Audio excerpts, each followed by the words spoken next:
ఇంకా ఈ కేసులో ఆచూకీలు ఏం దొరకలేదు, దొరకగానే చెప్తాను. ఇక పోండి. కంప్లైంట్ ఇచ్చి దాదాపు సంవత్సరం అయింది. ఎఫ్ఐఆర్ కూడా ఫైల్ చేసినట్లేదు. ఆ మనిషి ఏడో మిస్ అయ్యాడో ఆడికి పోయి కంప్లైంట్ చేయండి, ఫైల్ చేస్తారు ఎఫ్ఐఆర్. జ్యూరిస్డిక్షన్ తో సంబంధం లేకుండా ఎఫ్ఐఆర్ ఫైల్ చేయటం మీ బాధ్యత. సరే, ఎఫ్ఐఆర్ ఫైల్ చేయలేదు. ఇచ్చిన కంప్లైంట్ మీద ఏం ప్రోగ్రెస్ సాధించారు? హలో, ఏందమ్మా సాధించేదా? ఏంది ప్రోగ్రెస్లు, అటెండెన్స్లు? నేను నా పైనకే చెప్పను. ఓ అడగటానికి వచ్చాడు పెద్ద. సరే, మేమేం ప్రోగ్రెస్ చేయలేదు అనుకుందాం. అనుకుందాం మాట వరుసకి. ఆ తప్పైనాడు పెళ్ళం, సొంత వాళ్ళు కూడా ఎత్తుకుంటారు కదా, మరి వాళ్ళేం ప్రోగ్రెస్ సాధించారు? పెద్దానికి పెద్దోడు పోలీస్ స్టేషన్ మీద పట్టమే, తలుపులు బార్లు తెరుచున్నాయని. అయినా ఇందులో మీకు అంత ఇంట్రెస్ట్ ఏందో మాయ్, నువ్వే తప్పుగా అనుకోగాక. అనుకోలే. ఆమెకి తోడుగా నేను ఇక్కడికి రిక్వెస్ట్ చేయడానికి రాలేదు. ఒక సబ్ డివిజన్ మ్యాజిస్ట్రేట్ గా నా పరిధిలో ఉన్న ఒక పౌరుడు మిస్ అయ్యాడు, దాని గురించి ఎంక్వైరీ చేయడానికి వచ్చాను.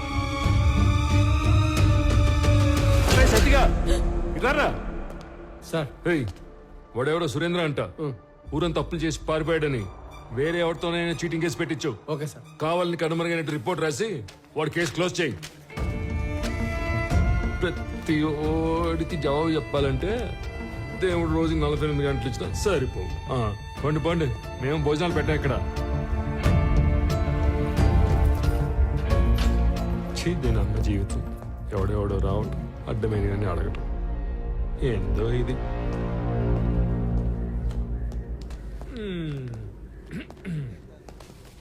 శ్రీకాకుళంలో వీడేసిన ఎక్స్ట్రాలకి సబ్ కలెక్టర్ రేంజ్ నుంచి డిమోట్ చేసి టెంపరీ పోస్టులు వేసాడు. ఏదో పెద్ద హోమ్ మినిస్టర్లా వివరాలు అడుగుతున్నాడు బాబు. అదేదో మనం ఓరకనే కూర్చొని ఆలోచన చెప్పుకుంటున్నట్టు కటింగ్ ఇస్తున్నాడు. ఏంది సార్? మళ్ళీ వచ్చావేంది? ఏదో రాంగ్ కేసు పెట్టి కేసు క్లోజ్ చేద్దాం అనుకుంటున్నావేమో. చీటింగ్ కేసు కాదు ఇది, మిస్సింగ్ కేసు అని నేనే ట్రేస్ చేసి అఫీషియల్ గా నీ చేతే ఇన్వెస్టిగేట్ చేయిస్తా. నువ్వు ఈ స్టేషన్ లో ఛార్జ్ తీసుకున్న తర్వాత 2 లాకప్ డెత్లు జరిగాయి. నిన్ను ఎంక్వైరీ పేరుతో 3 పూట్ల నా ఆఫీస్ చుట్టూ తిప్పి 3 ఏళ్ళు ఇంట్లో కూర్చోబెడతాను.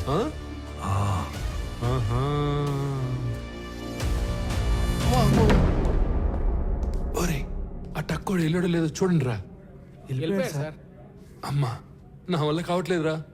వీడెవడరా సామె, కనపడిన ప్రతిసారి ఏదో కొత్త రూల్ చెప్పి వాయించి వదులుతున్నాడు.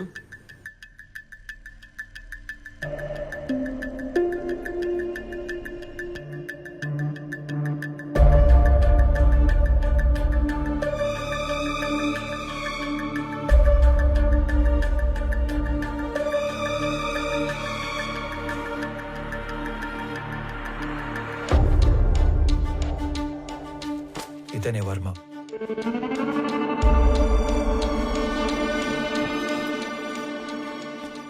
అతను పట్టుకున్న గిఫ్ట్ బాక్స్ మీద వర్మ అని పేరు రాసింది చూడు. ఇప్పుడు అతను అడ్రస్ పట్టుకోవాలి. సురేంద్ర బిజినెస్ లో హెల్ప్ కోసం వెళ్ళాడంటే వర్మ కూడా బిజినెస్ మ్యాన్ అయి ఉండాలి. ఓకే, మీ ఇంట్లో పాత క్యాలెండర్లు, డైరీలు ఉంటే తీసుకుని రా.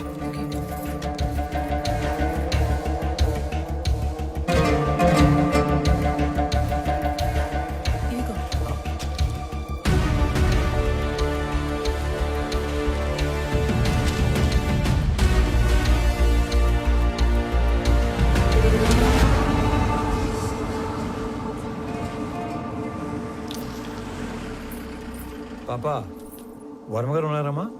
మా నాన్న లేడు. మీరు మా నాన్న ఫ్రెండా? ఎవరయ్యా నువ్వు?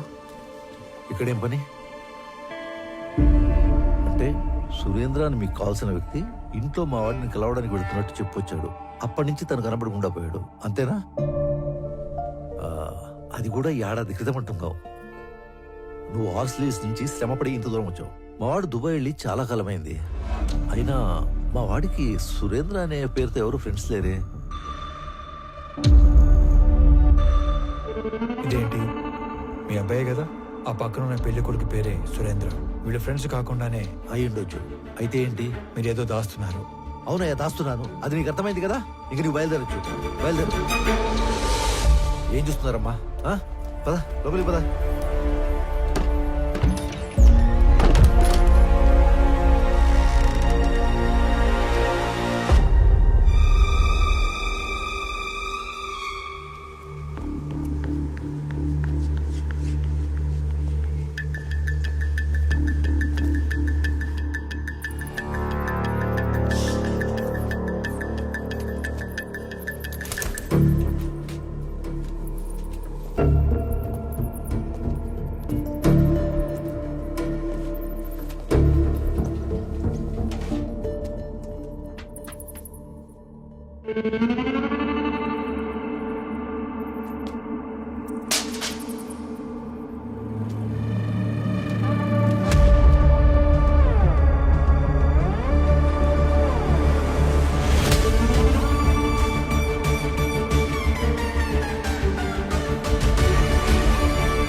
సరే, ఎంక్వైరీ చేసి చెప్తాను.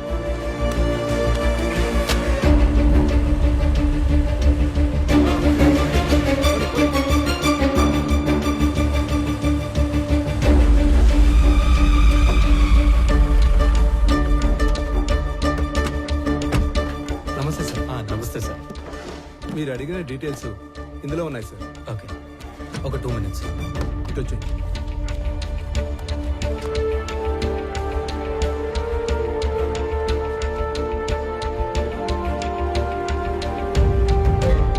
అదేంట్రా, అలవాటు ప్రకారం 2 చేతులతో అన్ని డీటెయిల్స్ రాసుకుంటున్నావు? వీటితో పని ఉంది. సరిగా రాఘవ, అక్కడ ఉన్న వాళ్ళలో నీకు ఎవరి మీద ఎక్కువ నమ్మకం ఉందో అతని పిలువు. శ్రీధర్. సార్, మీరు ఐడెంటిఫై చేసినట్లే పోయిన సంవత్సరం మేలో 10 నుంచి 11 కంటైనర్ల గ్రానైట్ ఈ రూట్లో వెళ్ళినట్టు మన చెక్ పోస్ట్ లో ఎంట్రీస్ ఉన్నాయి సార్. సాధారణంగా గ్రానైట్ పేరుతో మంగళూరుకు వెళ్లే కంటైనర్ల వెనక ఒక చిన్న మర్మం ఉంది సార్.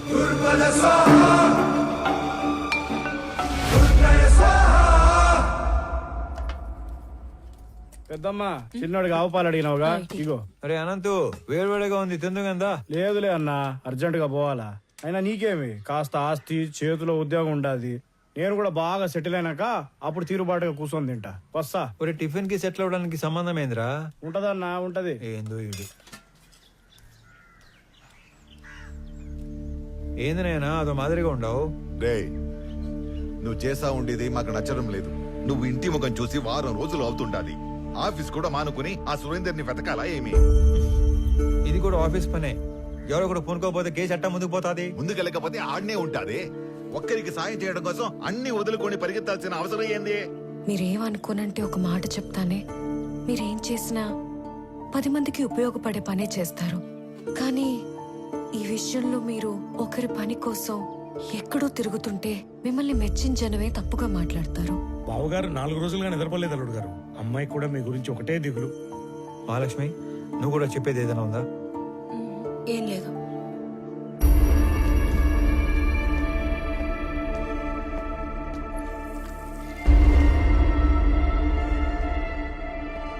మీరు అనుకున్నట్టు నేను కేవలం మాలిని హస్బెండ్ సురేంద్ర ఒక్కడి కోసమే ఇన్ని రోజులు తిరగలేదు.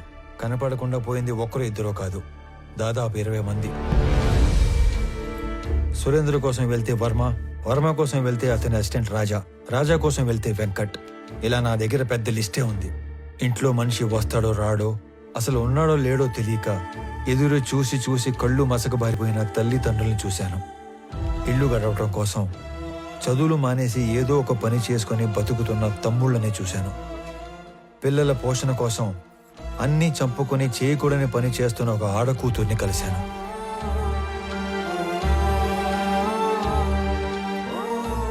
మా కొడుకే మాకు ఆధారం. వాడిని వెతకడానికి వెళ్ళే ఇలా కాలు పోగొట్టుకున్నాడు. అది మాత్రమే కాదు, ఈ 20-25 మంది గల్లంత అవడానికి మన జిల్లాకు పట్టిన పెద్దమ్మారి దరిద్రం ఎర్రచందనం కొయ్యాల స్మగ్లింగ్ కారణం అయి ఉంటాదని నాకు ఆధారాలు దొరికాయి. అందుకే ఇదంతా చేయాల్సి వచ్చినది. నేను ఒక వారం రోజులు కనపడకపోతేనే ఇంత బాధపడుతున్నారు. ఆ 20 మంది ఇళ్లలో కొన్ని నెలలుగా వాళ్ళు ఎంత బాధపడి ఉంటారు. భర్త కోసం భార్య, కొడుకు కోసం ఒక తల్లి తండ్రి, తండ్రి కోసం కొడుకు కూతురు కొన్ని నెలలుగా ఎదురు చూస్తున్నారు. వాళ్ళ కోసమే ఇదంతా చేస్తున్నాను. నేను కలెక్ట్ చేసిన డీటెయిల్స్ అన్ని పోలీసులకు ఇచ్చేస్తున్నాను. వాళ్ళే డీల్ చేస్తారు. ఇక నేనేమి ఇన్వాల్వ్ అవను. ఓకేనా? వెళ్ళొస్తాను నాన్న. సరే. నేను చెప్పింది నీకు కాదు, బొడ్డోడికి. Morning morning. మీరు దేని నుంచి తీసుకొచ్చి దేనికి తీగ కట్టారు రామారావు గారు? గ్రేట్. ఏమీ లేని ఒక విషయానికి ఎర్రచందనం రంగు పులివితే నేను సీరియస్ గా తీసుకుంటానని మీ ఎత్తుగాడు. కొంప తీసి ఇక్కడున్న ఈ చెట్లు చూసి నీకేమైనా ఆలోచన వచ్చిందా?